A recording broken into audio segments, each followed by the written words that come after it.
Hello दोस्तों, स्वागत है आपका हमारे YouTube channel my daily news show में। ट्रंप जिस तरह से फैसले पर फैसले लिए जा रहे हैं, उनके हर फैसलों से दुनिया के लगभग सभी देश परेशान हैं। बात दरअसल ऐसी है कि अमेरिका की संसद की तरफ से ट्रंप को एक बड़ा झटका लगा है और उस झटके की वजह से ट्रंप अब मुश्किल में फंस सकते हैं।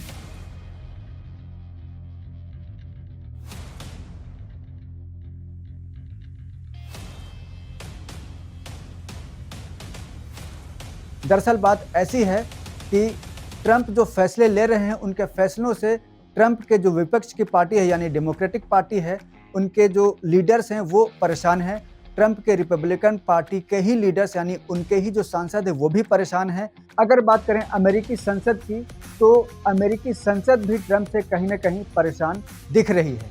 बात दरअसल ऐसी है दोस्तों कि ट्रंप ने जब से वेनेजुएला पर हमले किए हैं, उसके बाद से उन्होंने वेनेजुएला में अमेरिकी मिलिट्री को वहां पे डिप्लॉय कर दिया है।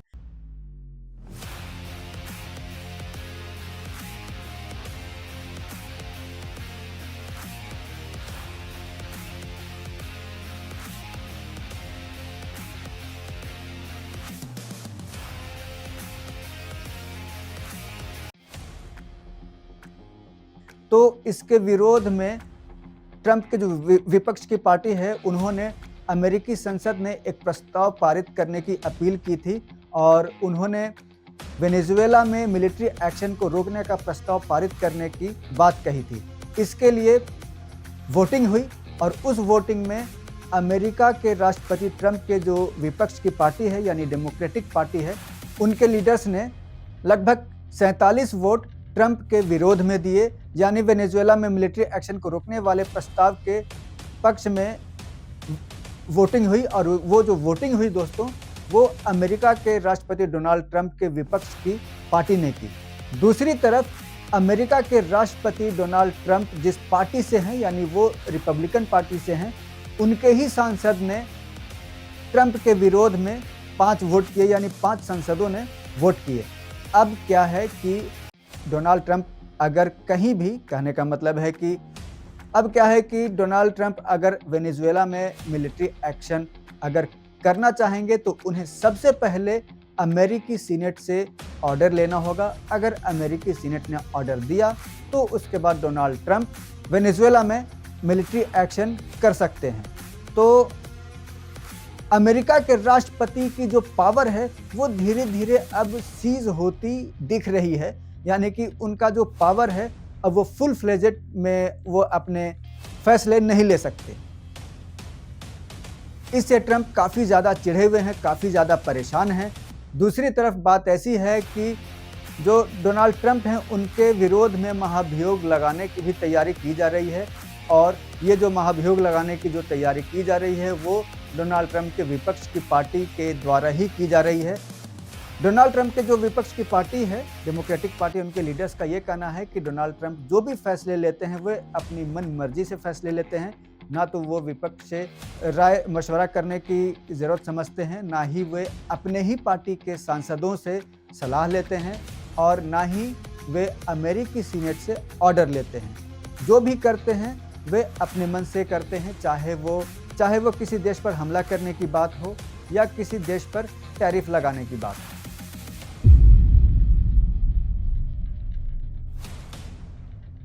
आपको तो पता ही है दोस्तों कि अमेरिका में अब मिड टर्म के इलेक्शन आने वाले हैं और अगर डोनाल्ड ट्रंप की पार्टी मिड टर्म के इलेक्शन में हारती है, उन्हें अगर बहुमत नहीं मिलता है तो उन पर महाभियोग लग सकता है, यानी ट्रंप पर महाभियोग लग सकता है। आपको बता दें दोस्तों कि डोनाल्ड ट्रंप का जब फर्स्ट टर्म था तो उस समय ऑलरेडी डोनाल्ड ट्रंप पर 2 बार महाभियोग लग चुके हैं, लेकिन अमेरिकी सीनेट ने डोनाल्ड ट्रंप को बरी कर दिया था। इस बार अगर महाभियोग अगर लगता है डोनाल्ड ट्रंप पर, तो ये तीसरी बार महाभियोग लगेगा अमेरिका के राष्ट्रपति पर। अगर ऐसा हुआ तो उन्हें अपने पद को गंवाना भी पड़ सकता है। हालांकि डोनाल्ड ट्रंप ने यह कहा है कि वेनेजुएला में मिलिट्री एक्शन को रोकने का प्रस्ताव जिस तरह से पास किया गया है वो ठीक नहीं है, वो नेशनल सिक्योरिटी के लिए ठीक नहीं है। तो अमेरिकी सीनेट में जो इस बार हुआ है दोस्तों, वो एक इतिहास है, वो एक ऐतिहासिक फैसला है अमेरिकी सीनेट के द्वारा। ऐसा पहले कभी हुआ नहीं था। और अगर बात करें डोनाल्ड ट्रंप की, तो जब भी वो कुछ ऐसा काम करते हैं और उन्हें कुछ अगर सफाई देनी होती है, तो उनका सिर्फ एक ही जवाब रहता है, नेशनल सिक्योरिटी का सवाल। डोनाल्ड ट्रंप जो हैं वो ग्रीनलैंड लेने की भी बात कर रहे हैं और उन्होंने ग्रीनलैंड लेने के लिए जिद पकड़ रखी है। उन्होंने ये भी कहा है कि अगर ग्रीनलैंड में अमेरिका का कंट्रोल नहीं होगा तो वो नेशनल सिक्योरिटी के लिए खतरा हो सकता है। यही बात उन्होंने यहाँ भी दोहराई कि जिस तरह से वेनेजुएला में मिलिट्री एक्शन को रोकने का प्रस्ताव पास किया गया है, ये नेशनल सिक्योरिटी के लिए खतरा है। तो भाई डोनाल्ड ट्रंप जो भी करते हैं उसके पीछे वो नेशनल सिक्योरिटी का सवाल खड़ा कर देते हैं। वो तो राष्ट्रपति हैं, कुछ भी बोल सकते हैं, लेकिन जो उनके पार्टी के सीनेटर्स हैं और उनके विपक्ष के जो सीनेटर्स हैं वो भी सब कुछ देख रहे हैं, सब कुछ समझ रहे हैं। जिस तरह से डोनाल्ड ट्रंप फैसले पर फैसले लिए जा रहे हैं, उनके फैसलों से ऐसा लग रहा है कि 2026 में वर्ल्ड वॉर 3 होने से कोई नहीं रोक सकता। बात दरअसल ऐसी है कि अमेरिका ने वेनेजुएला पर तो हमला कर दिया। वेनेजुएला का सपोर्ट कौन करता है? रशिया। रशिया ने उस पर अभी फ़िलहाल कुछ बोला नहीं है, लेकिन जब रशिया का जो जहाज़ है, यानी रशिया का जो शिप है, वो वेनेजुएला के तरफ गया था और जब वेनेजुएला से वो वापस लौट रहा था तो अमेरिकी नेवी ने उस जहाज़ को घेर लिया और उस जहाज़ का नाम था बेला 1। हालांकि वो जो शिप है उसके सिक्योरिटी के लिए रशिया के सबमरीन भी थे, लेकिन उन्होंने कोई एक्शन नहीं लिया, क्योंकि पुतिन ये जानते हैं कि अगर रशिया किसी भी तरह का अगर कोई एक्शन लेता है तो वर्ल्ड वॉर होने से कोई नहीं रोक सकता। लेकिन डोनाल्ड ट्रंप वर्ल्ड वॉर की चिंता नहीं कर रहे।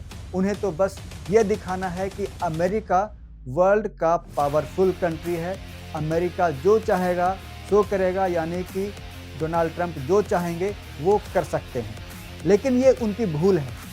उन्हें ये जानना चाहिए कि अगर परमाणु बम में यानी न्यूक्लियर पावर में अगर सबसे ज़्यादा पावरफुल कंट्री है तो वो है रशिया। अगर वो चाहे तो वो अमेरिका को बर्बाद कर सकता है। लेकिन फिर भी डोनाल्ड ट्रंप इतने कॉन्फिडेंस में है कि उन्हें लग रहा है कि सारी दुनिया को वो कैप्चर कर सकते हैं, सारी दुनिया पर वो दबाव डाल सकते हैं। जहाँ भी तेल मिले वहाँ पर वो तेल निकाल सकते हैं।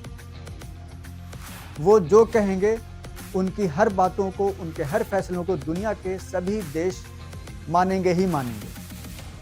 ट्रंप ने भारत पर, चाइना पर और रशिया पर 500% के टैरिफ लगाने की बात कह दी है। तो ट्रंप जो भी फैसले कर रहे हैं उससे अमेरिकी जनता भी बहुत परेशान है, क्योंकि वहाँ पे महंगाई बढ़ रही है। बात करें अमेरिका में इंटरनेशनल कंपनीज़ की, तो वहाँ की जो इंटरनेशनल कंपनीज़ हैं जैसे गूगल, एप्पल, माइक्रोसॉफ्ट, वो अब धीरे धीरे भारत की तरफ बढ़ रही हैं। वो भारत में इन्वेस्ट कर रही हैं, यानी कि वहाँ की जो कंपनियाँ हैं वो भी ट्रंप के इस नीतियों से बहुत परेशान हैं। आखिर वो अमेरिका में ही क्यों नहीं रह रही हैं, वो भारत में इन्वेस्ट क्यों कर रही हैं? इसका मतलब है कि ट्रंप ने इन कंपनीज़ को भी बेचैन कर रखा है। तो ट्रंप जिस तरह के फैसले ले रहे हैं उस हिसाब से तो ऐसा लग रहा है कि वो धीरे धीरे अमेरिका को पीछे धकेल रहे हैं। इस पर आपका क्या कहना है दोस्तों?